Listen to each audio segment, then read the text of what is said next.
Welcome to Exhibits today, and nandito po tayo ngayon sa isang napakalaki at napakagandang event, ang WorldBEX 2025, happening simultaneously here at SMX Convention Center and World Trade Center, running from March 13 to 16. So ngayon, isa sa nagpasigla ng event na to walang iba, ang PI Hardware, at kasama natin Mr. Nathaniel Ong Chuan, Assistant Manager of PI Hardware. Hello Nathan. Hello. Thank you.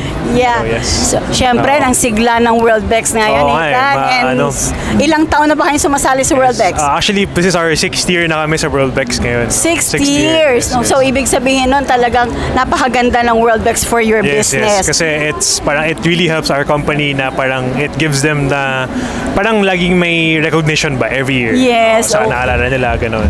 So, pakilala muna natin sa ating mga viewers, PI Hardware. Yes. Ano ba ang PI Hardware? So, yung PI Hardware is, we started off as a hardware store, kaya yung pangalan namin is PI Hardware. It actually stands for Philippine Industrial. So, we started off in Binondo before, 1968 pa kami nandun. So, after that, we realized, actually yung grandfather ko, he passed away already. His name is Emil Ong. Siya nag-start nito.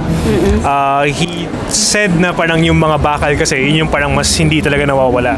So, we focused on steel. So, until today, yun pa rin yung binibenta namin. Nako, maganda yun yung mga bakal talagang hindi nawawala. Yes. No? Never mawala sa market. Oo, so yun ang dinala nyo ngayon here at the WorldBEX 2025. Mamaya, papakita natin sa kanila kung ano yung mga products natin na ito. Pag-usapan natin, gaano kalakas na ang mga bakal ay hindi nawawala dito sa industriya natin ng construction. Actually, kasi in every project na makita nyo sa mga construction, ganun, I'm sure pati sa mga bahay or what, lagi may bakal, diba? So, talagang it's a business na never mawawala. So, it's a very good business na inisip ng grandfather ko. So, until today na yun pa rin yun natin. Ang galing ni Grandpa, no? Ang galing ni Grandpa. Ang galing ni Grandpa.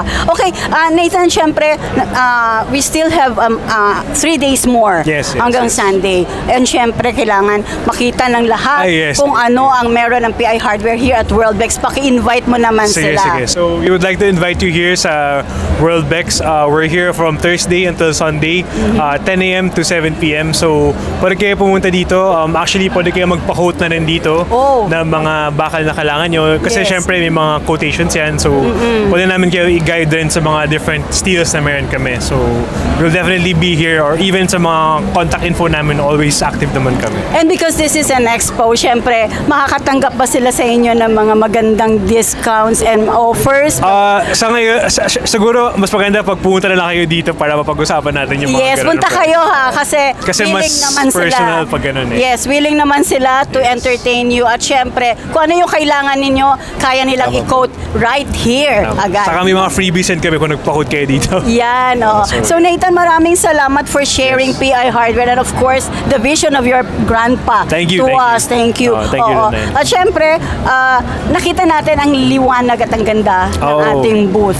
No? So, magpapasalamat rin ako sa BU Designs kasi sila yung partner namin for 3 years na. Dati kami nang gumagawa, pero since ngayon pinagawa na nila, laging ma-lively ba yung booth namin. Kasi lagi nilang, yung mga old clients namin, to be honest, nabubuhay, sinasabi nila parang, malaki na pala si PI. So big thank you to BU rin. Na ma-magnify ng booth yung inyong projection. Tama po. No? Okay. So maraming salamat ulit, Nathan. Thank you again. Ito po muli si Ann Falcon, at nagpapasalamat po tayo sa ating major sponsors, Binya Design, at syempre sa ating executive producer, Mr. Rick Angeles. And congratulations, WorldBEX 2025, and also to you. Thank you. 3rd year nyo na with WorldBEX. 6 years na with WorldBEX. Okay? And again, maraming salamat din po sa SMX Convention Center, Manila. Thank you, and God bless us all. Thank you.